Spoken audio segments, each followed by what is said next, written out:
Friends, நீங்கலாம் நல்லா இருக்கீங்க நம்புறேன். இன்னைக்கு வந்து டே 13. இன்னைக்கு வந்து 2.58 கிலோமீட்டர்ஸ் தான் ஓட முடிஞ்சது.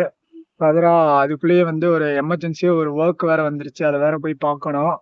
ரொம்ப முக்கியமா லைஃப்ல நிறைய விஷயங்கள் வந்து நிறைய டிசிஷன்ஸ் வந்து டக்கு டக்குன்னு எடுக்கிற மாதிரி இருக்கா. அதை பத்தி எப்படி சொல்றதுன்னு தெரியல. சொல்லாம வேண்டாமான்னு கூட தெரியல. பிளஸ் வந்து அந்த டக்கு டக்குன்னு எடுக்கக்கூடிய டெசிஷன்ஸ் வந்து நல்லதா போய் முடியுமா கெட்டதா போய் முடியுமானும் தெரிய மாட்டேங்குது. ஒரு மாதிரி பதட்டமான ஒரு சுச்சுவேஷன்ல தான் இப்ப நான் இருக்கேன். பட் ரொம்ப காம் டவுனா ரொம்ப ரொம்ப ரொம்ப பொறுமையா ஒரு டெசிஷன் எடுக்கணுங்கிறது மட்டும் அனலைஸ் பண்ணிட்டு இருக்க ஒரு பக்கம்.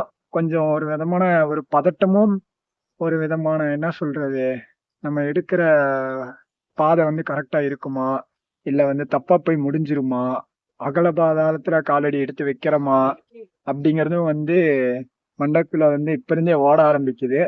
பட் இதுக்கெல்லாம் வந்து டைம் இருக்கு.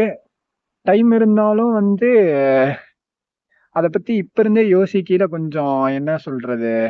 அத பத்தி யோசிக்கையில கொஞ்சம் வந்து பதட்டமாவும், ஒரு மாரி நர்வஸ்னஸாவும் வந்து உள்ளுக்குள்ள ஓடிட்டு இருக்கு. பட் அதெல்லாமே இருக்கக்கூடாது.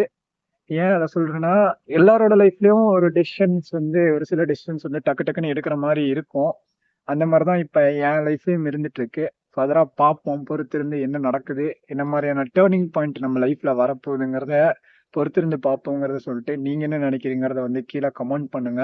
நாளைக்கு பார்ப்போம் டே 14ல. நாளைக்கு கண்டிப்பா ஓடணும். டெய்லி ஓடிட்டு இருக்கணும். அப்பதான் நம்ம வாழ்க்கையும் ஓடுங்கிறத சொல்லிட்டு, until then bye from me. Tata.